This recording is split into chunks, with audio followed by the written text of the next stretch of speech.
That's everyone. Okay. All right. And can we go into executive session? Is the question I have. I I just checked, and what I found quickly, it said that three-fifths of the members present you can go into executive session with three-fifths of the members present. So we're 100% of the members present would go. All right. So let's do that. Could I have a motion for the HRLR Committee of the Board of Trustees to go into executive session under the provisions of MRSA Section 4056A to discuss evaluation of personnel and consideration and discussion of appointments, evaluations, employment and duties, and one MRSA Section 4056D to discuss planning for negotiations and communications with AFM, UMSA, AXM, police, PETFA, and service and maintenance units. Is there a motion? So moved. We have a motion and a second. Second, if Dave Thank can- you.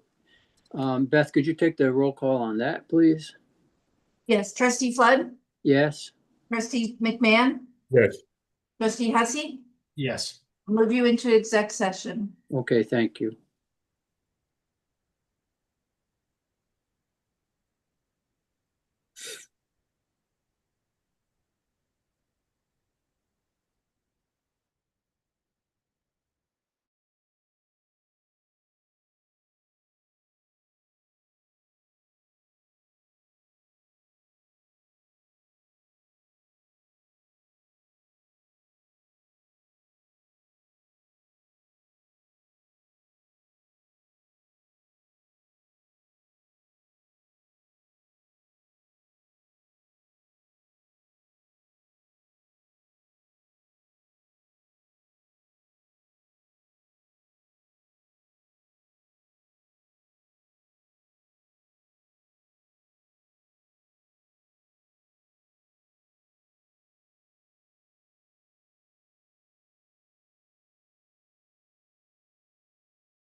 Thank you. I believe everybody is back to our public meeting.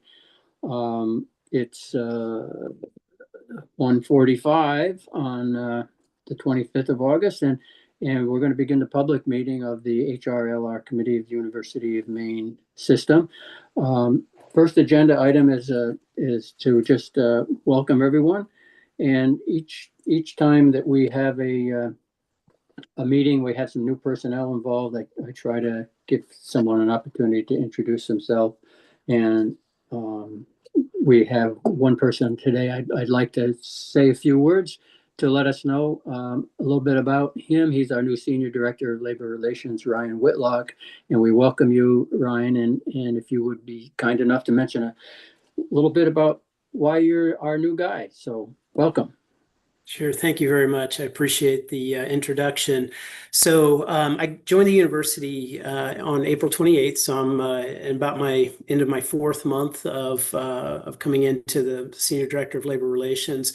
Prior to coming to the university, I spent 30 years in private industry where I had responsibility for both human resource and labor relations. Had about 13 years of overseeing the labor strategy for my organization at the time. So when given the opportunity to seek a new opportunity at the end of March of this year and had a chance to come to the university, I was very pleased to be able to go back into kind of a pure labor relations role. And it's been a great experience so far. I've met a lot of really great people, and I'm very excited to be here and just want to make a difference for the university and its students. Thank you. Thank you. Thank you very much for being here. And just for the information for others who may not know it, Ryan's son and my grandson play on the same soccer team in Scarborough. So we're going to see a lot of each other. So, Vice Chancellor Dorsey, do you have any updates that you would like to express? I have a couple, but the first one I will turn back over to Ryan Whitlock. I'm really pleased with the progress that we've made in the labor relations area since our last meeting.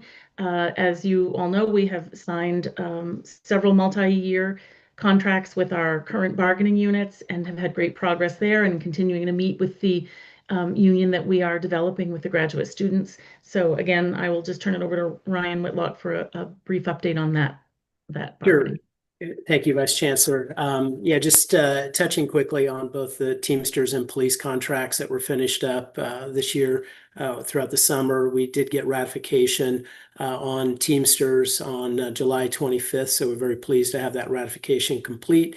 And on July 29th, the police ratified their agreement. So both of those agreements are going through implementation. For graduate workers, we've continued to meet throughout the summer. Generally, we've met weekly for 1 day each week. I'll say that the discussions have been productive. Both sides have been active in exchanging proposals, a lot of focus on compensation and healthcare, but overall, I'm pleased with the progress that's being made. We have 3 more sessions that are currently scheduled as soon as Thursday or Wednesday of this week, and then 2 after that. And then we expect to schedule a few more sessions after those next 2 conclude. So, but feel good about the progress. And then the last thing I wanted to update on was the distance education payments. So as we received a decision from the Board of Arbitration and Conciliation, the university has invited the faculty union to continue with negotiations over that issue. So we are working through the logistics of sitting back down to the table and seeing if we can bring that to resolution. Since then, the faculty union has filed an appeal with the Maine Superior Court in Cumberland County as they did not agree with the board's decision on that arbitration regarding whether distance education payments were actually wages or not. So that's where we are, but more to come on the progress we hope to make with negotiations with the faculty union.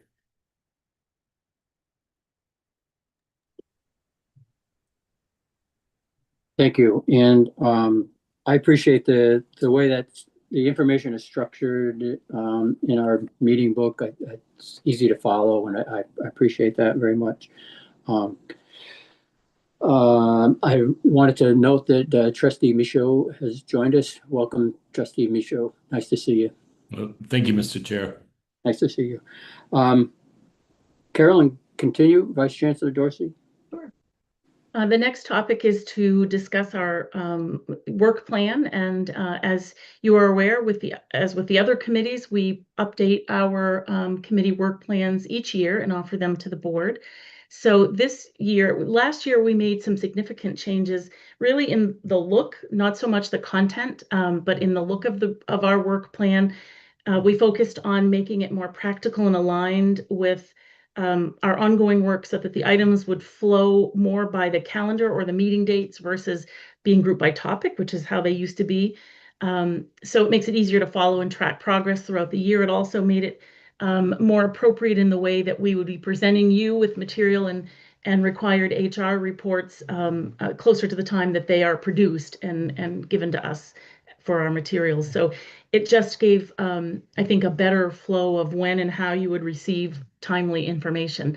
At the same time, what we have done is looking at those areas of the strategic plan that were identified as areas that would report out to this particular committee. We've looked at incorporating those areas into the plan and the timeliness of it when it may make sense throughout our academic or fiscal year to have those reports given. Also looking at new system initiatives and the different types of HR initiatives that emerge throughout the year, as you were just given a very timely labor relations update.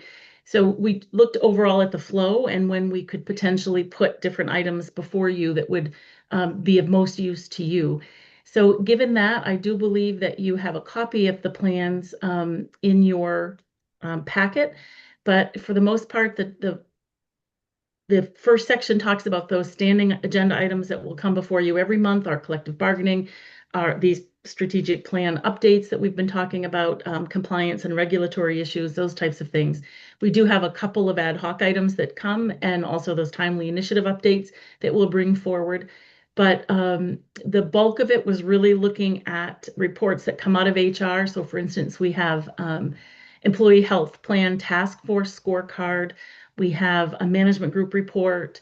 We have workforce profile and turnover reports, and all of them we've tried to space out throughout the year so that you're getting them at the times that you would need that information to make decisions in some of the other committees that you may be involved in. So pleased with the way that the plan looks now, and if there are no questions or concerns, then I will move it forward to Beth so that it can be part of the board office materials.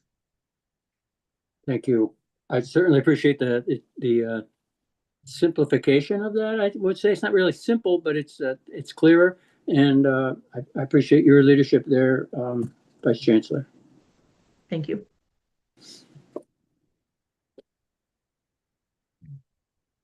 Our next topic is a strategic planning discussion. Yeah, and I will kick that off and then turn it over to CHRO Amy Parker. But again, as part of our strategic plan, we have been reviewing and making necessary changes around the areas of labor relations, human resources, and oftentimes this will reflect a series of things. There may be retirements or shifting of resources, funding priorities, evolving state and federal expectations. So while sometimes the topics that come before HRLR can be sensitive or of at times heightened attention, we wanted to be clear in what we bring forward and what we identify in the strategic plan is that our top priority will always, again, be to continue to have access for our students, for our faculty, staff, all of our employees, make sure that the environment is safe and that we are able to attract and retain the best students and employees that we can from across the country. So in an effort to do that, we have 5 areas that we bring forward to this committee. We talked about 2 of them at our last meeting, and I believe Amy has brief updates on 2 additional strategic plan initiatives for you today. Amy? Thank you. The first update is on Place to Work Action 1, which is revolving around increasing our capacity to address student and employee mental health. And our first update is that our benefits team, which is led by Carla Varnum, is working to implement Sydney Health It's a digital health and wellness hub for our members. And this program provides a mobile app and website to access benefits, find care, connect with providers, even through virtual visits, and also track their wellness activities. The thing that's really stands out about this program is that it integrates with broader programs, and it uses personalized guidance and predictive analytics to help promote proactive and holistic care to help the members achieve their health goals. And part of that holistic care is really taking into consideration the mental health aspect of our well-being. So recognizing that any change, positive, negative, neutral, can cause concern, we have engaged with our retiree health and employee health committees and are planning a broader communication to the community about the benefit changes shortly, and when we have more substantive information. The second action that I will be reporting on is the Justice, Equity, Diversity, and Inclusion action. This is really about helping the university system identify and address systemic barriers to student, faculty, and staff recruitment and retention, particularly for those who've been historically underrepresented and underserved in our population. And in this regard, we continue to work on revamping what was previously known as our affirmative action program to comply with new federal regulations. We're working with a vendor partner, Berkshire Associates, who we have a long-standing relationship with, to ensure compliance and to solidify our ability to respond to any federal audits that may accompany these new regulations. Thank you. Thank you. Amy, thank you. And Carolyn, any additions to that? No, I don't have anything. Okay, Thank you. great. Appreciate it. Thank you. That we have, I think, one further item today on our agenda, which was an exception to Board Policy 406, Section 7, emeritus status. And I want to disclose that the committee has, in executive session, discussed an individual with exception, an exceptional person for this exception to this policy. And we aren't able to really talk about that in the public session because at the appropriate time, this person will be recognized at their university, at their campus. So having just to disclose publicly that we've had that discussion, and the group in the HRLR committee feels very strongly about providing this exception. I will, I guess, first leave it open for President Farini-Mundy if she wants to say anything at this point. I'm prepared to read the text of the resolution and take a vote, but if you would like to say something, or the Chancellor would like to say something on behalf of this heretofore anonymous person, you're welcome to do that. I can just chime in briefly to say I'm appreciative to the board for considering this exception, which I believe is very well deserved, an outstanding candidate. And I would add my voice to that. Think very highly of this candidate, a storied career, and really an outstanding member of the UMaine family. Thank you to you both, and thank you for all your leadership. I will therefore read the text of the resolution that the Human Resources and Labor Relations Committee, acting on behalf of the Board of Trustees, approves the award of emeritus status for a retired member of university faculty as recommended by the Chancellor. Are there any questions or discussion? Can I have a motion? So move. Second. We have a motion and a second. Thank you. Beth, would you be willing to take a roll call vote? Trustee Flood, Yes. trustee McMahon, Yes. trustee Worth, Yes. trustee Hussey, Yes. trustee Mishu, Yes. motion carries. Thank you. Thank you very much for the discussion about that outstanding person. It's nice when we can end a meeting on a really, really positive note. Thank you to everyone for participation today. Are there any other last minute information that anyone wants to bring forward?